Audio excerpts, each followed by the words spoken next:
Hey, tell us about Victor first of all. Victor is a non-COVID illness, so we kept him away from the group this morning. And we don't want him traveling, obviously, hopping on a plane with us. So he's just feeling sick. So is he going to fly separately, or is he going to meet you guys later? He will not go to Montreal, and then we think he'll be, better tomorrow, so he can meet us after. How much of a positive was having Darlene out there? I know this morning you said probably it was just going to be a rehab skate. It was a rehab skate, and he pushed through the rehab skate.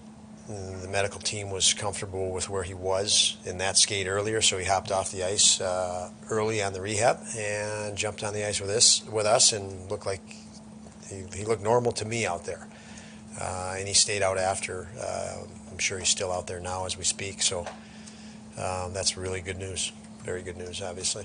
And he's just got to report that he's feeling better to be good for tomorrow. Right? Yeah, I think they're worried about strength in the area of the injury and potential vulnerability due to any lack of strength. So, testing that out today, it looked like he felt and had his strength, and obviously it looked like he wasn't wincing, so it looked like he had, there was no more pain or less pain in that area, the area of aggravation. So I'm expecting a good report when I hear from the medical team after this practice. In his absence, you have guys that can absorb some minutes, but I mean, his absence, it's obviously pretty big. Yeah, he has clearly, definitively established himself as our top defenseman. And so when you lose your top player, you just look around the league, when you lose your top players at any position, goaltending, or your top forward, or your top defenseman, it's a challenge in this league. I mean, it's a salary cap era. Those are your top guys they're spread through the league on 31 teams because of just payroll concerns too. So it's impactful, and it was the other night with us. We lose a guy that plays 25 minutes or more in a back-to-back when guys are making tired decisions, and with him he's so much more efficient that he doesn't get as tired as the rest of the guys because it's not as taxing for him. He has a skill level and feel for the game that is elite, so the game is a lot easier for him, and the minutes are a lot easier for him as a result. So we did miss him the other night.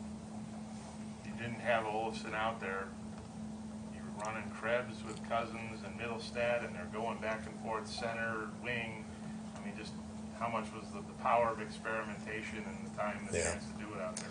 Yeah, we were going to bring Brandon Byro up today from Rochester, so obviously he wasn't in practice. And then I just looked at it and thought, let's do this. Let's shift.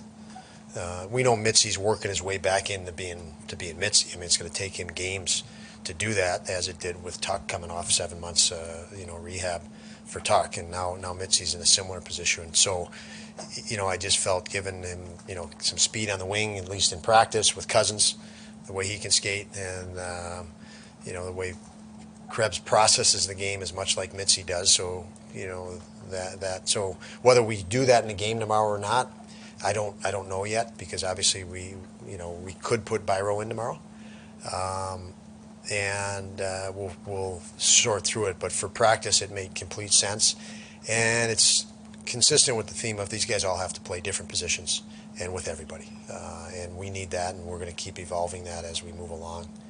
You're looking for a line to score other than the Thompson line. Does it intrigue you? Oh, it's intriguing. Yeah, it's intriguing.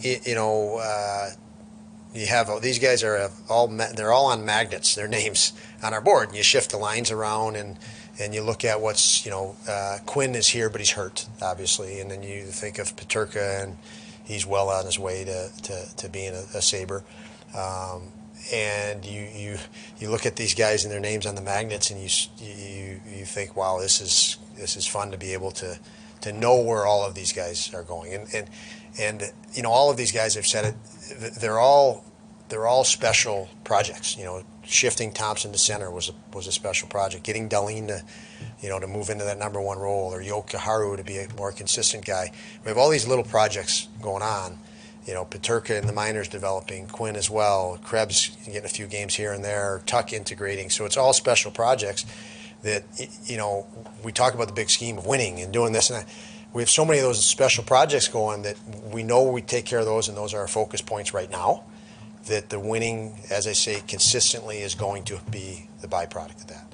And I feel really good that the progress in those areas is going to eventually add up, and there's going to be a turning point. And that three guys together is nice. When you see that talent that you can put together, it's really nice. Sorry. I'm sorry. Yeah. When you're in the middle of developing these guys, how do you keep your mind on winning hockey games when the key is developing them? Yeah, you have to compete to win and play fierce, play competitive. So we have to lay out a game plan as a coach that says, hey, let's hit these objectives. So this is our way to winning in this game, this specific team, where we're at with our lineup, whatever it may be. So you give them that every night. But you cannot, as an organization and a coach, get consumed by the result that night. You just can't.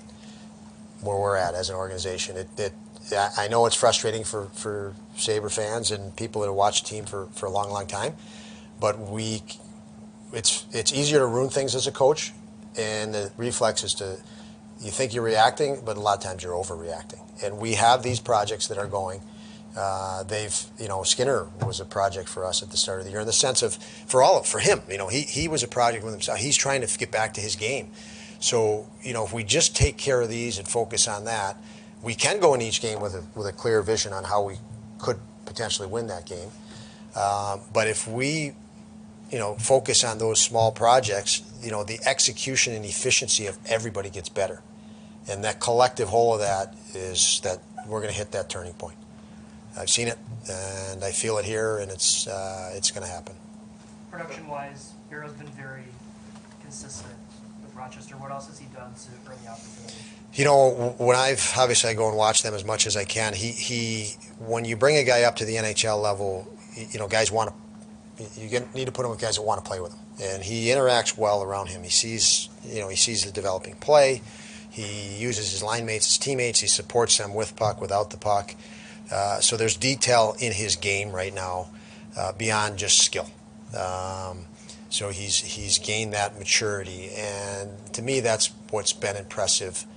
When I watch him, it's like, oh, we can get him into the NHL right now. The hard thing is when you bring a talented guy up, and your players are like, kid, get me the puck, or that was your guy. Yeah, I'm a -1 because you didn't pick up your guy and you didn't know it was your guy. Those are the tough. It's tougher to get guys in your lineup then. But with Brandon, he has he's got a real good feel for the game and knowledge of the game, and I'm excited, when we do see him, whether that's tomorrow night or not. I'm excited when we do get him in the lineup. What did you think of the Habs last night? I mean, they seem to have found a swagger here and found a little rhythm that they didn't even have 10 days ago. Yeah, no, they looked a completely different team last night. They were up 5-0 on Toronto.